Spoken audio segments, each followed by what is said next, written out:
Parshas Bereishis, Tov Shin, Pei Vav, and here we go, Baruch Hashem, another round of the Torah. We just finished this week, and now we begin right away, and that's the way the Torah goes. There's no end.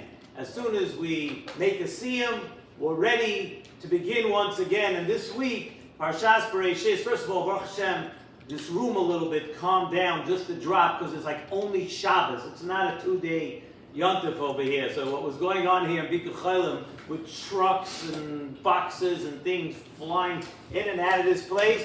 So what they told me was now it's a regular Shabbos. 1 day later, it's a regular Shabbos. Baruch Hashem, the gefilte fish is done and sliced and ready. The hospitals are stocked. But here we go. We begin this week, Parshas Bereishis. What is there to say? One of the most complex and unbelievable parshias in the Torah. And I really say this every year, that it's so important to learn this parsha, to learn it and to learn it very well. And you know why? Because if you miss this parsha, today obviously we have to put a lot of effort in since yesterday in the afternoon to be Mavasejah this week and to finish it. You had to put in some time. You couldn't do it over the whole week. Only have like 2 days to do Shnai Mikra V'Chatargim. Baruch Hashem, we got it done.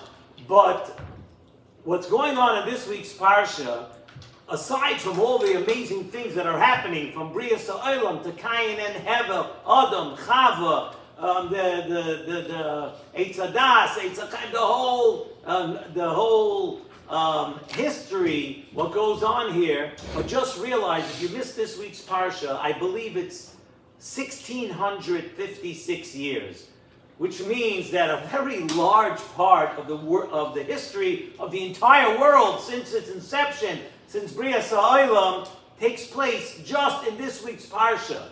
So it's really fundamental, and there are so many parts of this week's parsha that are really, really difficult to understand. And Nesivos Shalom really tackles a lot of these inyanim. And we're going to focus in on one thing, which is a little deep and a little bit of an interesting way of learning this parsha, and something that you would not have thought of if you were just learning the parsha on your own. And the pasuk tells us, by Bria Sa'olam, on the third day, Vayomer Elokim Tadshei Haaretz Deshe, Esev Mazria Zera, Eitz Oise Pri. HaKadosh Baruch Hu gave a command, Vayomer Elokim, that the earth, the land, should sprout forth, Esev, the grass, Mazria Zera, gets planted, Eitz Oise Pri. That's the lashon of the pasuk, a tree that produces fruit. And then the Torah tells us, this is what Hashem commanded. And then the Torah tells us what actually happened. It's very interesting to note. Vatoitzei haaretz, that the land gave forth, and it says, ve'etz oise pri. Yeah, what do? We have to look at Rashi. Rashi says, from the fact that the Torah says, ve'etz oise pri and not eitz pri, from the fact that the Torah says that, Rashi brings a medrash. The medrash tells us that the land, the Adama, actually did not listen to what HaKadosh Baruch Hu said. Didn't listen. What was the Ratzon Hashem? It didn't listen to the Ratzon Hashem. The Ratzon Hashem was actually that the fruit and the tree should be one and the same. They should have the same taste. Right? Imagine, had that been the case, you walk down the street, take an axe, hit the tree, take off a piece. Boy, it tastes like an apple. Right? That's the way it was supposed to be. That's what Hashem had intended. But what happened here? What happened was that the land, the Adama, did not listen, and it produced a tree that gave out fruit, and it's eitz oise pri. It's a tree that gives out fruit, but not eitz pri. Not a tree that tastes the same as the fruit. So what happened then a little bit later in the parsha? We know that Adam and Chava, we know the whole story, what happened, that they ate from the tree, and after after that chait was done, not only were that Adam had to work the land, and Chava for all, right, this is for all eternity, that men would have to work, and women would have pain in childbirth, and all that. But along with all of that, the land, the Adama was thrown in also. And the Adama was cursed. It was cursed too. And the Pasuk says, right, Aruro Adama, that along with everything that happened, the land was also somehow at fault. So the Nesivos Shalom looks at what happened over here, the way it was created, and then the tree didn't listen. It produced in a different way. The Nesivos Shalom asks, really, this whole thing about the land, the Adama doing a chait, it really requires a lot of explanation. First of all, have you ever seen ground that has any kind of bechira? Have you ever had a conversation with the ground? I hope not, right? So there's no bechira exists only by a human being. Human beings have bechira. Does the ground have any bechira that it should make a choice not to listen to the Ratzon Hashem? Could the ground actually go ahead and do something that's not Ratzon Hashem? How is that possible? And Nesivos Shalom says, let's say that it would be possible. Let's say the ground has some sort of decision-making process in it. Why wouldn't it listen to Hashem? Why would the ground make a decision if it has that capability? Why would it make a decision not to listen to HaKadosh Baruch Hu? See, a person does an Aveira, a person does a chait. What's happening when a person does a chait? Adam, they did a chait because the tree looked good, and they had a taiva for the tree, and that's the way a person works. A person sees something, it looks good, whether it's an illusion or not. We think it's good, but a person develops a taiva and is over. But a tree doesn't have a taiva. Why would a tree do an avera? Why would it not listen to the Ratzon Hashem? Secondly, it says in Nesivos Shalom, the pasuk says, "Vayikra Elokim layabasha aretz," right? Vayikra Elokim layabasha aretz. It's called the word eretz. Hashem separated the seas, the water from the dry land, and the dry land was called eretz, right? So why was it called Aretz? What's the reason? So Chazal tell us why was it called Aretz? Sherotzasa lasois ritzoin koinen, because it wanted to do the will of its creator. It wanted to do the will of Hashem. 1 second. So the whole reason it got the name Eretz was because it wanted to do the Ratzon Hashem. And now Dafka the land goes ahead and doesn't do the Ratzon Hashem. So Nesivos Shalom explains with an extremely, and when I say it's interesting, it's taka interesting. Nesivos Shalom, there's so many different types of Nesivos Shaloms in the Torah. And as we begin again and as we do again, this one is like, it's a classic.